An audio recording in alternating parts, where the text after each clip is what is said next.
U.S. President Donald Trump and Canadian Prime Minister Justin Trudeau participate in a joint news conference at the East Room of the White House February 13, 2017 in Washington, D.C. Mark Wilson, Getty Images. The start of North American Free Trade Agreement NAFTA talks this week. Negotiations foisted on Canada and Mexico by U.S. President Donald Trump provides a moment to marvel at how trade has emerged, unexpectedly, as a defining issue for Prime Minister Justin Trudeau's still young Liberal government. In the 2015 election, Trudeau ran on an economic platform that touted deficit-financed infrastructure spending and a boost in federal benefits for families with kids. Trade only briefly popped up as a live issue when the Trans-Pacific Partnership was finalized late in the campaign, and Trudeau said that while Liberals strongly supported free trade in general, they would have to thoroughly examine the 12-nation TPP's particulars. That desultory bit of hedging was a faint, final echo of free trade's bygone status as a litmus test of the liberal-conservative divide. The issue looked definitive, of course, way back when Brian Mulroney's Conservatives beat John Turner's Liberals in the epic 1988 election, the campaign so bitterly fought over the trade deal with the US that Mulroney secured at great political risk. But that's history. When Mulroney showed up to brief the Liberal cabinet a few months ago on how to renegotiate NAFTA, the 1994 successor to his Canada-US deal that brought Mexico into the Continental Economic Club, Liberals didn't flinch. Polls tell us why Trudeau could seek Mulroney's counsel with impunity. A recent Pew Research survey found an almost identical 82% of Liberals and 83% of Conservatives in Canada support NAFTA, compared with 68% of Democrats and just 30% of Republicans in the US. The public opinion consensus in Canada has turned free trade into a can't-lose cause to champion in Ottawa. Last fall, the tenacity then Trade Minister Chrystia Freeland displayed in sealing the deal on the Canada-European Union Comprehensive Economic and Trade Agreement (CETA) cemented her status as one of the few undisputed rising stars in Trudeau's cabinet. The PM promoted her to foreign minister early this year, conspicuously leaving her in charge of Canada-US trade, a daunting defensive challenge after NAFTA bashing TPP nixing Trump won the presidency. Presiding over the file offers Freeland a plumb chance to strategically bind together two politically promising themes. Safeguarding Canada's NAFTA assured access to U.S. markets is, as the Pew poll confirms, a pragmatic priority most Canadians back. Countering Trump's retrograde America First rhetoric about NAFTA appeals to loftier principles, the kind Freeland venerated in her major speech to the House on June 6 about Canada's steadfast commitment, in the Trump era, to the post-war international order. The system, Freeland said, had at its heart the core notions of territorial integrity, human rights, democracy, respect for the rule of law, and an aspiration to free and friendly trade. Fitting NAFTA into that aspirational, elevated, internationalist, decidedly un-Trumpian frame conforms better with the self-image of Liberals, and many other Canadians, than the more familiar positioning of free trade as a priority of corporate lobbyists. Still, there's that, too.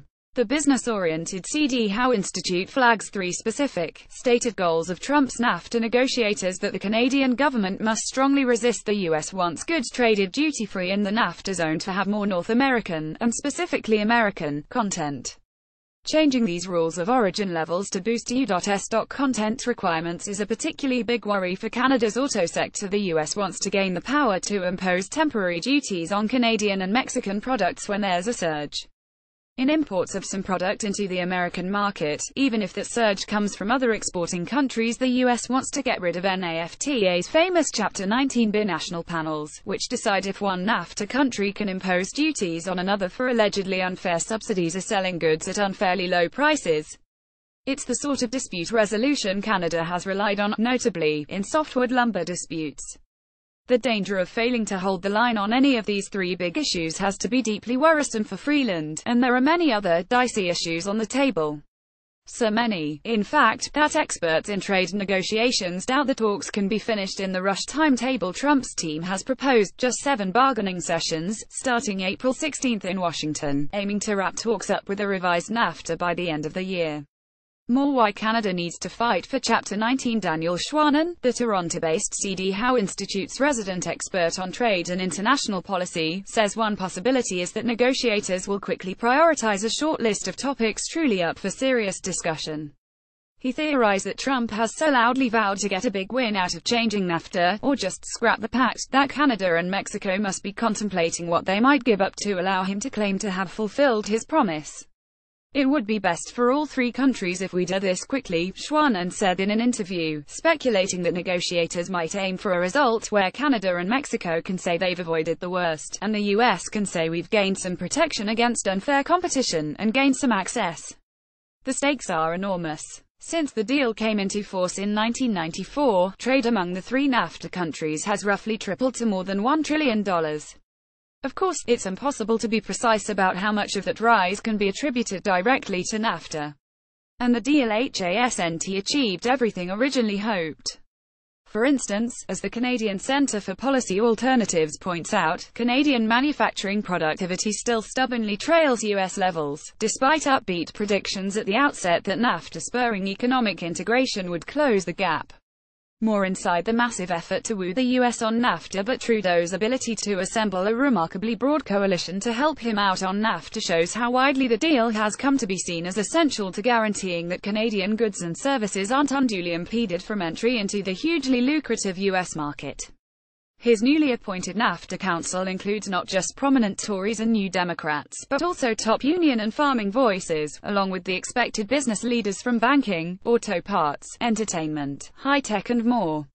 And the council only augments the zone flooding effort Trudeau has orchestrated over the past few months to win over American allies all over the US. That campaign, as McLean's detailed in this story, enlisted 17 cabinet ministers, 12 premiers and 13 diplomats. No matter how the talks end, nobody will seriously be able to fault Trudeau for failing to cover his bases. The outcomes of the talks that begin this week are as unpredictable as the president who demanded them. In Canada, though, this much is already clear. Confronted with a challenge that hardly figured in their plan for getting elected, Trudeau and his strategists have displayed an ability to react, marshalling resources, for assembling a coalition, even creating a cabinet heavyweight, that cannot be denied.